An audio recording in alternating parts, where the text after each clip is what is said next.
All right. So, as I stated in the last, or I should say, first episode of BBB Radio, I'll be making regular mention of the albums that I've reviewed, via Fiverr, right?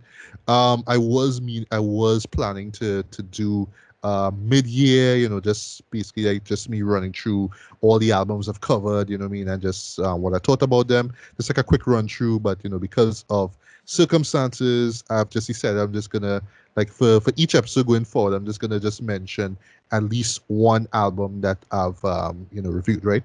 That would be on my blog. That would be a Legally Black blog, by the way, right? Subject to name is subject to change, of course, because of the whole just kind of resetting everything basically, right? But because the next film we're going to talk about is Summer of Soul, I decided to focus just quickly on two albums that are basically soul albums in a sense, right? Well, one is more R&B, but the next one is more or less a tribute to soul music and also hip hop as well, right?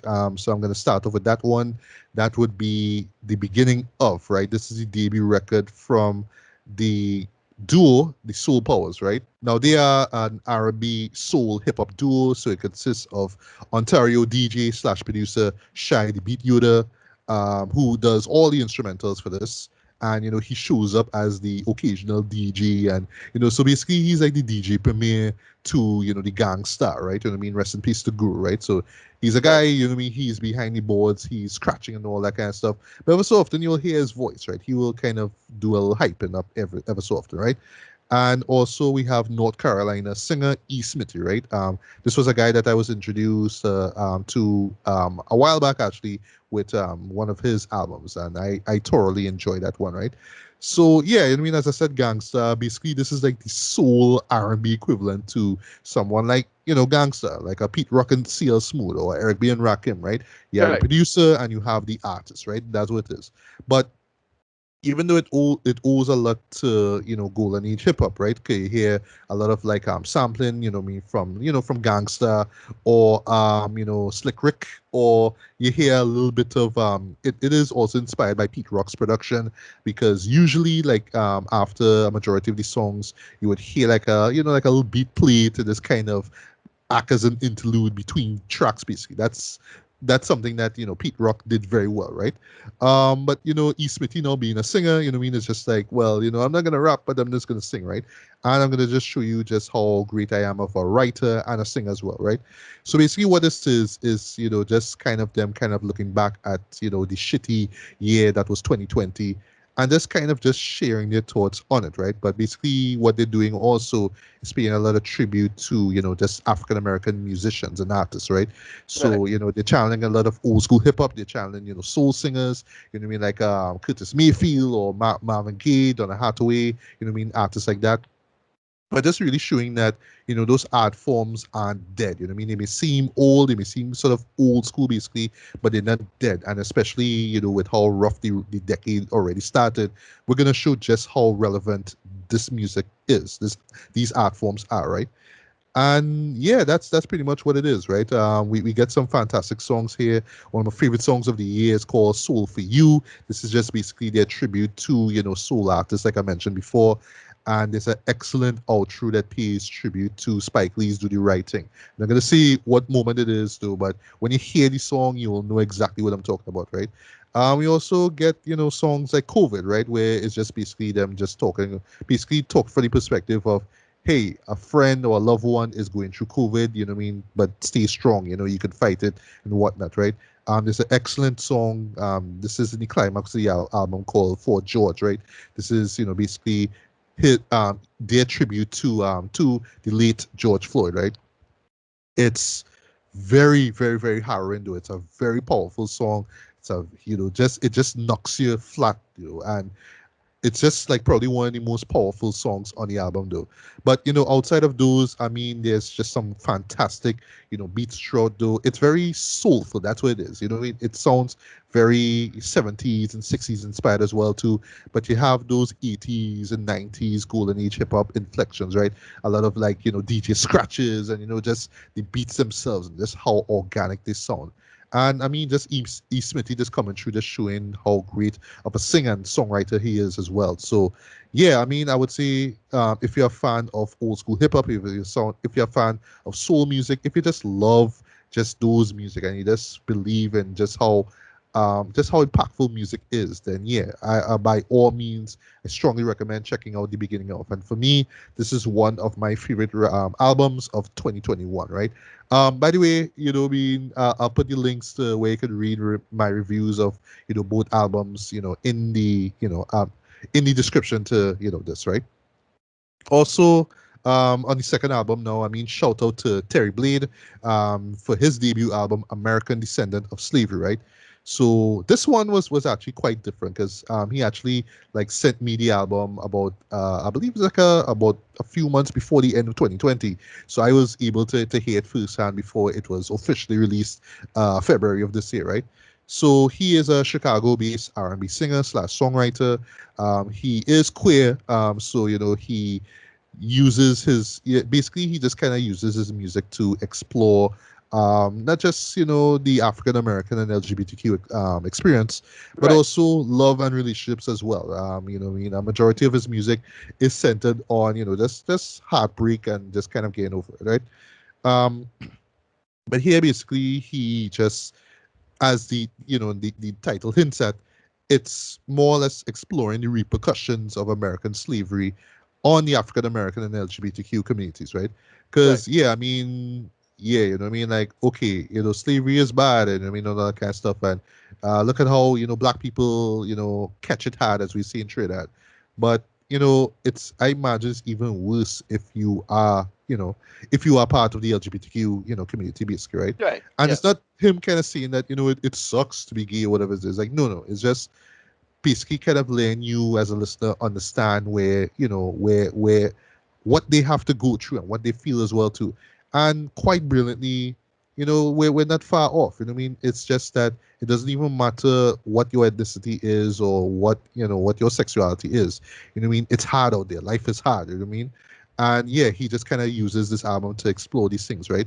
What he does very well though is that the entire album is not about slavery, right? He will kind of just zero in on a particular topic. Usually it's Right. centered on himself. So he talks about, like, in this 1-2 combo basically, where he mentions his absentee father in the song Mr. Robertson, right? And then on the flip side, he would have a song called Miss Maisel, right? Which is basically a song about him coming out to his mom, and is a Right. beautiful song, actually, a great song, right? But then ever so often he will zoom out to just kind of show, yeah, the struggles of black people, African Americans, regardless of where they identify themselves on the spectrum, right? Of Right. sexuality and gender, of course, right? It's an R&B album primarily, right? But there is a lot of blues and soul, incorporated into as well, especially blues. This is very blues inspired and very Tracy Chapman inspired as well too. Like if you Right. listen to the way how he sings and his use of guitar as well, right? It's very Tracy Chapman, fast car inspired in a sense, right? Right. Right. Right. Um, but overall though, it's powerful, it's poignant, it's emotionally resonant though, and I mean regardless of how you identify yourself or how you call yourself though, it's one that's gonna stick with you. It's one that's really gonna impact you, right? And Right. yeah, it just really does show that, yeah, I mean, we've so-called moved on from slavery, but it still resonates in all these different ways, and it doesn't matter where you stand basically, how you identify yourself. But slavery just kind of just change everything, right? It's just a matter of you just kind of understanding your place and just knowing how to move in life basically and how to move on basically, right? Whether it's just in life or love or whatever it is, right? But yeah, this was an excellent album, very thought-provoking, very heartfelt as well too, very emotional as well. And yeah, this is one that I highly recommend. This is another one of my favorite albums of 2021. So yes, folks, please check out the beginning of. Please check out American Descendant of Slavery. They're on all digital, platforms where you can find music. So yes, it's on Spotify. Yes, it's on Apple/iTunes. They have their own Bandcamp, pages as well too.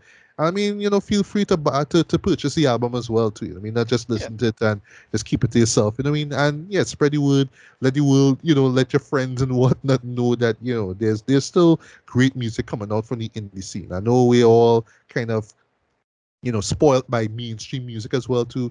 But there's some great music in the scene as well too. So, my goal basically with this podcast here, with this segment basically, is just to shine a light on, this great indie music that's coming out. So yeah, not much more I could say. Definitely check out both albums. They're two of my favorites of the year, bar none. Right. So just sticking with music one more time now. Let's finally talk about Summer of Soul, Right. or as the long title is, or When the Revolution Could Not Be Televised, right? This was a film that I heard about, as soon as the Sundance Film Festival, started to announce films that they were going to premiere. This one showed up, right? But what drew me to it, though, was the director, because it's my boy, Questlove, right? You know what I mean? Yeah. The famous drummer from one of my all-time favorite rap groups, so I should say the best rap band ever, The Roots, right? You know the guy. You know the guy with the Yeah. afro. You know him. You know what I mean? He actually was the DJ for this year's Academy Awards, which was so awesome Kind of and weird. weird at the same time. Yeah. Yeah. Yeah, it was really awesome and weird, guys. It really was, right? But yeah, I just saw this. I was like, all right, I had to see this. I had to see this. I don't even want to know what it's about. Once I hear soul, once I know it's about music, once I hear it's about Questlove, it's like, wood. I had to see that, right? And what it's about, it centers on, well, this is me not knowing what it's about. I didn't even know this actually happened, right? This is something that the show touches on as well, right? The 1969 Harlem Cultural Festival. Right. So literally, I believe it was like the same time or about a week or so before after Woodstock. Because if it's one thing Right. when it comes to 1969, what you That we think remember as about. far as music It's is Woodstock, right? yeah, popular culture. Right. Yeah. And if you remember, as far as film history goes, there was a documentary that was released a year afterwards that was based on it, right?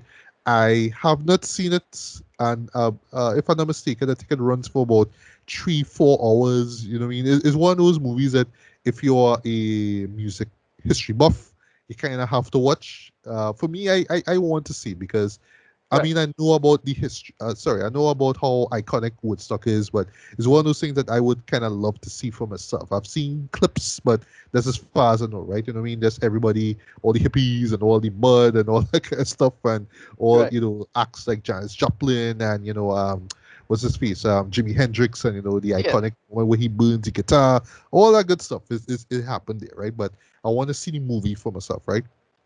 But yeah, this was filmed actually. It took place in what's now called Marcus Garvey Park in Harlem, and it lasted for 6 weeks, right? So it was like this. So like basically every single week we had, there was like they had I should say a taping of it. They had the actual show, because yeah, this was actually filmed, and the way how it was filmed and edited, because there's a lot of like cross dissolves. I kind of assumed that it was supposed to be for television, or basically that Right. eventually it would have been shown on television, or in some sort of, as a documentary basically, right? But for reasons, they just kind of locked away all the footage, so nobody really saw what happened, right? So it's just basically everybody who knew about the event back then and who went it, those were the ones who really knew about it, but it just kind of became lost in history, right? So through some circumstances, actually, this guy by the name of Robert Fly Fivalent, if I got the name wrong, forgive me, right? He basically acquired the footage, so he got it from the original producer. His name is Hal Tolchin. And yeah, he just decided, well, here's what I'm gonna somehow make a film out of this. The world needs to see this, right? I'm not sure exactly how Questlove got involved in this, so I really should, do my research on that. But yeah, he was part of, just being able to make this part of this history see the light of day, basically, right? And just get into the review here one time. So what it does now, so it just features just great artists, black artists from like the late 60s. So we see young Stevie Wonder, right? We see Mahalia Jackson, we see the Fifth Dimension, who I didn't even know about, but I learned later on they were the ones who did the cover for Age of Aquarius slash Let the Oh, really? Sun Shine In. Yeah, Okay. I've always heard this song. Like this was on radio. Yeah. So again, going back to radio, right, of BBB Radio, right? So we have a station in Trinidad and Tobago called Music Radio 97, right? So on Sundays, my mom would have it on, and I would hear these cuts from like the 60s and 70s, and this was how I was introduced to Aquarius, right? So Right. but I did not even know that this band actually did it. I did not even know that. I didn't even know the name was Fifth Dimension. I didn't even know that until I watched this film, right? Um, we have the staple singers. We have Gladys Knight and the Pips, right? We see a Right. young Gladys Knight here. We see Sly and the Family Stone, you know what I mean? And we see Right. McGill, the icon, Nina Simone as well, Right. right?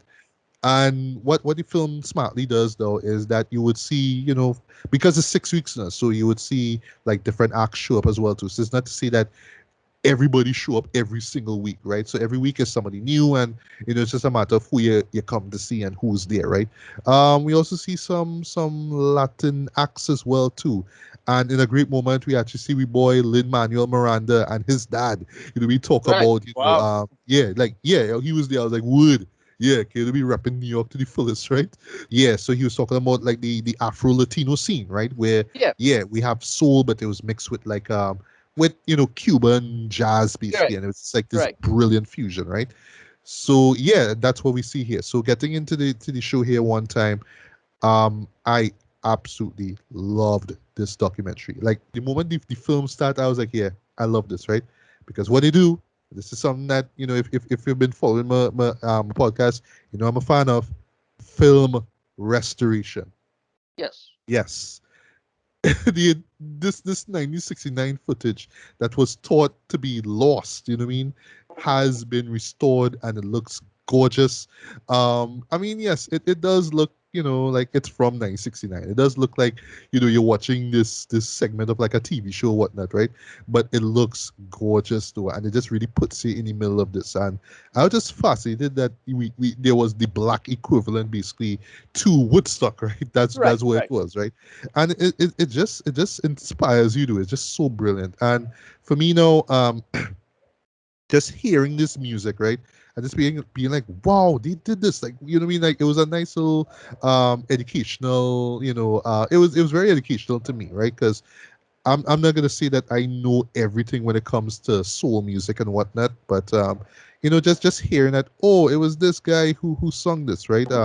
Like case Yeah. in point, we have My Gill, right, which was performed by David Ruffin, right? Well, actually, it's the Temptations, right? But in this case, the lead singer David Ruffin, he was there performing it. I was like, what? You sing this? Okay, and just the way how he sung it in that show, boy, was Right. brilliant. It's like wow, right? And just seeing these artists come true as well was great. What the show does very well too is that they actually interview people who worked behind the scenes, who organized, who spoke to the mayor, because I forgot who the mayor was back then, right? But basically sort of organized with the mayor and set this thing out, because it wasn't easy, of course, right? You could tell that, oh wow, like okay, you want to have this festival dedicated to the black music, okay, like you could tell that it wasn't easy, right? But they pull it off, right? So they show how to work, right? They also interview people who attended the event as well too. Some people, like a few of them actually make jokes that they lie to the parents, like, oh, we going by we aunt or all kind of stuff, we going by Right. relatives. I just took a walk down the block or whatnot, or 5 6 blocks just to go to this thing, right? Because Right. this was like the first time they really saw something like this, where because Right. basically what it was a free event, anybody could go there, and people Exactly. So were yes, selling, it's kind. Yeah, it's a kind of expanded version of the block party, but carried to like exactly. the next level. Yeah. Yeah, yeah. So they make the joke that people came in with the drinks. I mean, they had the fried chicken. I mean, they had everything to eat and drink there. And, it was just a vibe. It was just a feeling. And for the artists themselves, because yes, some artists are interviewed as well, like Gladys Knight, for example. Stevie Wonder gets interviewed as well.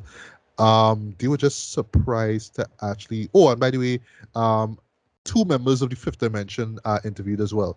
They were Right. just surprised to see so much black people. Like, just wow, it's Yeah. it's us, and we've never really like performed for so much black people now.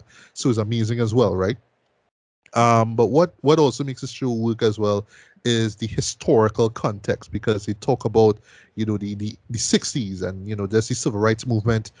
You mentioned Malcolm X and Martin Luther King and the Right. assassinations, and how that affected Black America, especially Harlem as well too. I mean, the riot that took place, how the mayor, who was white of course, stepped in. And even had a great moment where in one of the events, right, one of the weeks, I think it was like a day before, the night before, um, well, how should I say, Apollo 11 took place, right, Right, right, where right. Well, where does this fella, Jill Scott Heron, White Year the Moon? yeah, yeah, Right. exactly. Oh yeah, they didn't play that song though. They didn't play that song. But Okay. these Staples singers had a song that was, well, okay, I'll talk about it in a bit, right? Which was kind of addressing about just the change in the world. There's all this change happening, right? So while the song is going on, they mentioned that, right? So yeah, Whitey, so to speak, went on the moon, right? And Right. there's a great moment, right? So one thing, there's some fantastic editing in this, because at first glance, you're thinking, oh, we're just going to see this performance play out and then we're just going to cut to the next scene. No. While they'll give it enough of the performance for you to understand the music and who's singing it, but then they will kind of just have, like, they will just kind of cut back to, you know, uh, uh, an interviewee, what I mean, talking about the time and what's going on. And then they will just cut back to, to news footage and all that kind of stuff. All that is restored as well. And it looks beautiful as well. But yeah, we did talk about how people in Harlem felt about man going on the moon. It's like, well, yeah, all that cool, but they should take that money and kind of help us out to get to it. I Right. clapped at that. I was like, yeah, that's exactly how people would take Right. a Titanic. Like, oh, Yeah. people went to the moon. All Yeah. right, okay. Well, Well, the main conceit is really the war, but well, yeah, but same point. Good point. yeah, and I remember they Yeah. mentioned that too in oh Yeah. gosh, in the Five Bloods, right? And yeah, Yeah. speaking of the war too, they mentioned the Vietnam War and just how people felt. So yeah, just brilliantly true, just talking heads basically, and news footage and whatnot. You really get a sense of how times were in the late 60s. You got how everything was at a fever pitch, right? Where there was this anger, there was just all this anger that was boiling up in the black communities, Right. and it was just how this festival this kind of came, and it was just like, all right. At the end of the day, guys, music is what unites us. Let me show you this. Let's give you all some hope, basically, right? And yeah, at the end of the day, it was all about black pride, right? I mean, like Nina Yeah. Simone, there were a few songs that she actually like deliver as well too. What was the name of the song that she did by? Let me find the name of the song quickly, I right? want to say, New Life. Oh no. That I wish that was there, but she Yeah. performed the Young Gifted and Black song, right? Which, yeah, how she performed it was great as well. Yeah, and I mean it was just black excellence on stage where everybody came through, did their thing, man. Mahalia Jackson is actually there's actually a really really really powerful moment though, where Mavis Staples, right? She's part of the Staples singer. She had a duet with Mahalia Jackson, right? And they were Right. singing "Take My Hand, Precious Lord," which was actually the song. This was actually Martin Luther King's favorite song, and oh, and I forgot to mention Jesse Jackson who attended it as well too, and he gets Right. interviewed Right. as well. So he mentioned that yeah, this was MLK's favorite song, and he actually wanted to hear it at literally on the day before he got assassinated. So yeah, that was just a powerful moment, and like the crowd knew about it. 'Cause this was right after his death, so Right. the performance that they pulled off together was just jaw dropping, though. You know what I mean? It was just amazing. And yeah, I mean it was gospel, it was rhythm and blues, it was soul music, it was Afro Latin jazz, basically. It was just all that on screen, sorry, on stage, right? And it was just this moment in time where everybody, in that area in Harlem got to see it, right? And yeah, they just really do, just wrap it up. They really do touch on the fact that yeah, this thing happened and it was just kind of just locked away. It was just kind of thrown away as if, oh, it didn't happen. But I mean, it's just this time capsule, Jenna. I'm just so happy that it got to see the light of day. I'm glad that I was able to see it. I mean, I'm no African American, but I mean, just seeing these artists that Yeah, I'm actually familiar of, and just how their music just inspired music. Period. I mean, that just hit me in the right ways, man. So for me, this was an excellent documentary. I would say that if you're a music history buff, if you're a music fan, if you're a hip hop head, because yeah, I yeah, mean you will hear certain samples and be like, oh yeah, that's where it came from. I know this sample. Ah, okay, that's where it came from, right?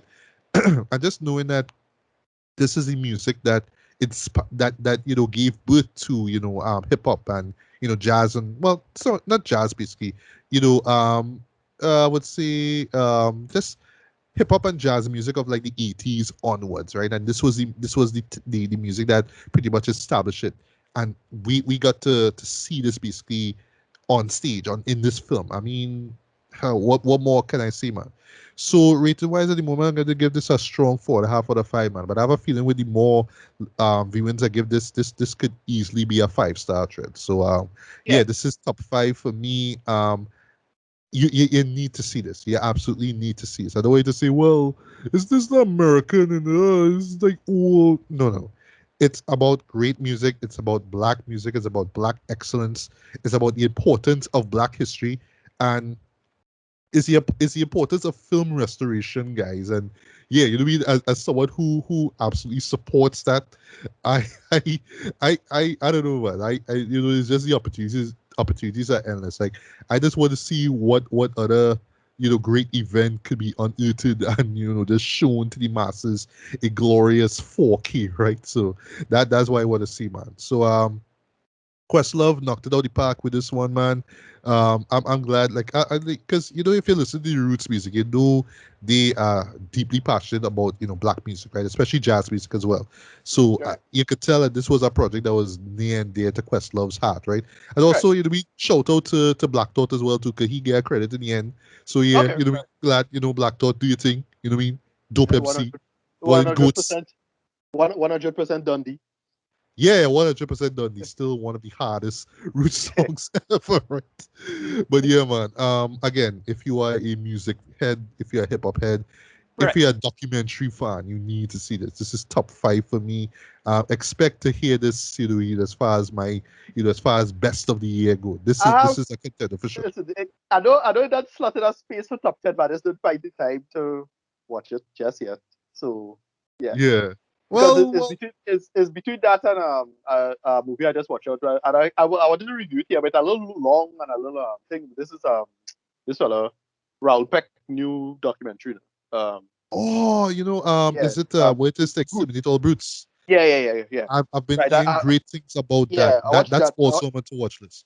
Actually, Right. come So to think of it, because I I've watched been that. all right, I but watched that because I've been instead. catching up on stuff. Yeah, we could talk about that Yeah, soon, we'll very talk soon. about it Yeah, next time. Yeah, yeah, next. Yeah. So well. yeah. That also have a slot on my list. So like it have movies and shows that I haven't seen that have slots of my best stuff. Yeah? So yeah, that whole text to me all brutes it have a slot. It have a slot, right? Yeah. But yeah, and last thing I would say though, and I think this is really what's gonna make this film timeless. This is one really absolutely that you should show your parents, right? Like for me, Yeah. I wish I could have shown my mom this, but my dad's still here. We thank God. I'm gonna show him this. I Right. believe he's gonna enjoy this. Like this is one that young and old, we are gonna enjoy as well, and especially like if you're into music history as well. Yeah, this is gonna connect with you, man. So yeah, Right. given this enough praise, by all means, definitely check out Summer of Soul.